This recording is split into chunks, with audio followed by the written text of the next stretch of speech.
In this video, I'm going to show you how to work with content in Simplicity. So the first thing we need to understand is columns and rows. So what we have here is a row, and in that row we have two columns. We can add new rows, and we can add columns to our rows. This allows us to create very complicated grid systems. If you want to delete the column, we just delete it. If we have deleted it, we need to just update so the width gets updated. We have another thing that's important to understand is the height of the grid rows. So when you start out, it's 100 pixels. So when you have added content, you will want to add this to auto, so it automatically adapts to the content. The reason why it's 100 pixels when you start working, because if you have auto when you start, as we can see here, it gets very difficult to add content because there is difficult to see which column you're working in. So when you start out, you always, and when you add new rows, you always have 100 pixels. So I'm just gonna revert. Okay, so the first thing you do when you will start adding content is to create your rows and columns. I'm happy with this, so I'm going to head over to this section here, which is the content section. So if I want to add content to anywhere in my project, I hover over the element where I want to add it.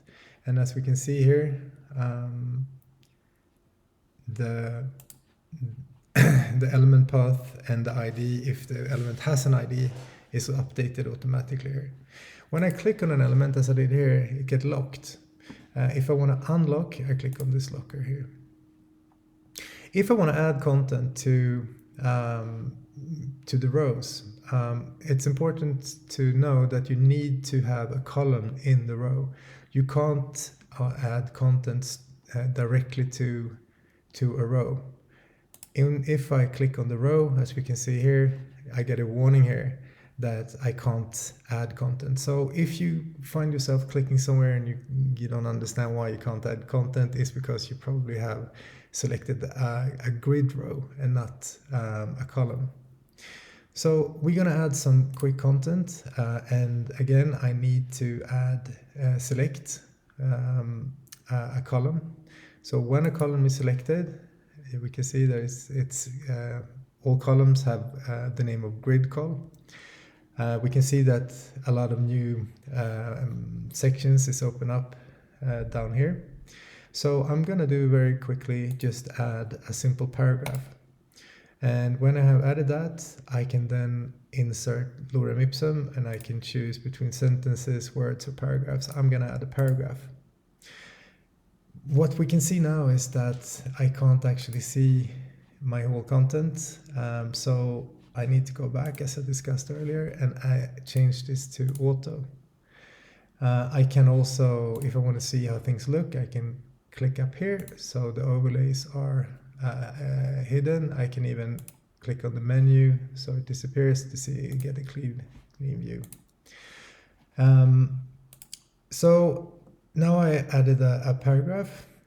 Maybe I decide that this paragraph, I want this to be a link, or maybe I want that to be in the navigation, a link in the navigation nav element. So what I do then, I need to select this one again.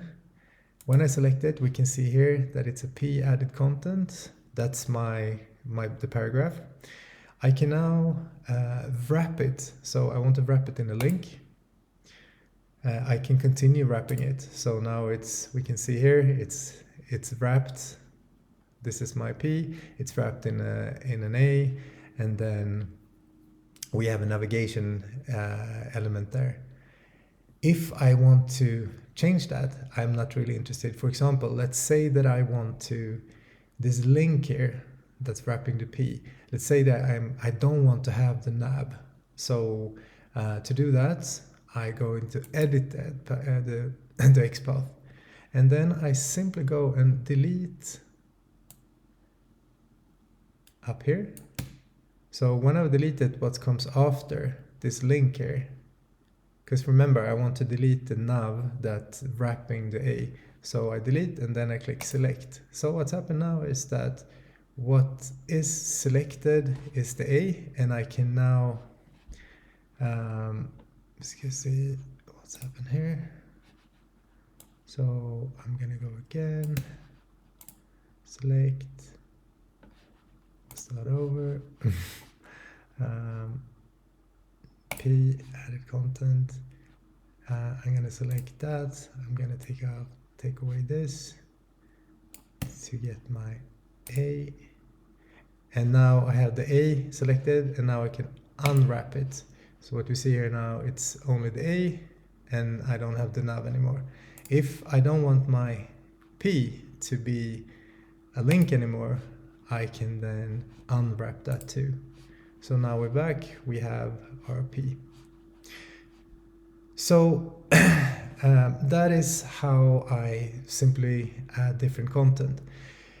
I'm now going to show you very quickly the different content you can add. So for example, let's say that I want to add an image.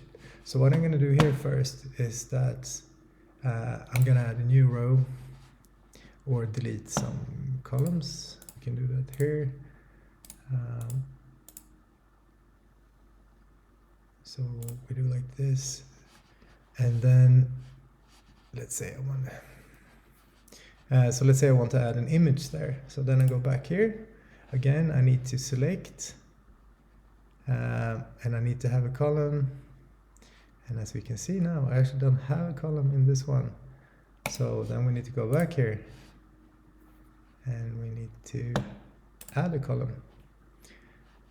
So now I can go back here, and then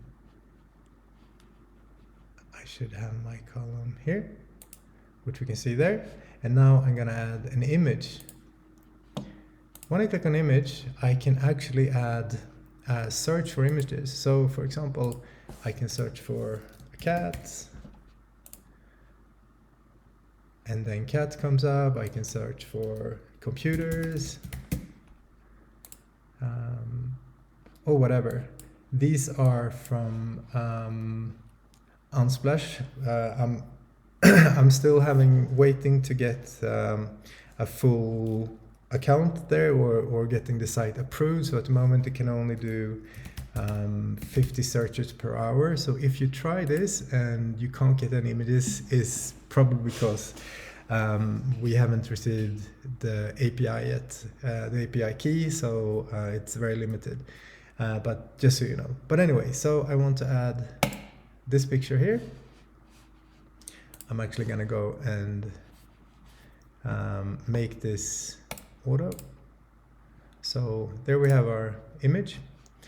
If I, for example, want to add a button, I can do that as well. So we go to back here, and I'm gonna add the button. I need to unselect, and then I'm gonna go here. I make sure that it's a grid call, and then I go down here, I add the button, and then I add the button there. So we can see now I have the button down here. So it's important. The concept when you work with Simplicity is that you actually start working with adding elements like buttons and images and so on, and you don't actually start styling them in the first step. You concentrate on adding the actual content, and then you style. I will show in a later video how you will style this button, but basically now we have this button down here. It's in our product, and it's ready to be styled. Another thing I can do is to add a list. So there is a built-in list builder, and this you actually use when you will build menus as well, which we're going to do in a separate video. But if I want to add, for example, a UL list, I click, and then I click on the top element, and then I can start adding my list. If I want to do a sub list, I click on that one, I do a UL, and I can continue doing. And down here I have my preview code. And then when I click on that one, as we can see here, it got added. I need to make the row auto so we can see what's happening. So with lists, it's very important to understand what we talked about before, about being able to actually go in and edit the XPath. That is because when you work with lists and many other elements as well, you can't actually select the parent element. So these are the leaves, which we can see here, but I can never with the mouse actually select a UL. So if I want to do something with the UL, for example, maybe I want to add an ID to the UL, then I have to select the UL. And I do that by clicking on the XPath, and then I delete everything. We have the UL here, and then I delete everything after that. And then I select the XPath. And now I have my whole Lee selected. So that was pretty much how you work with contents. In a separate video, I present how you design and add classes to the content you are adding. Thank you so much.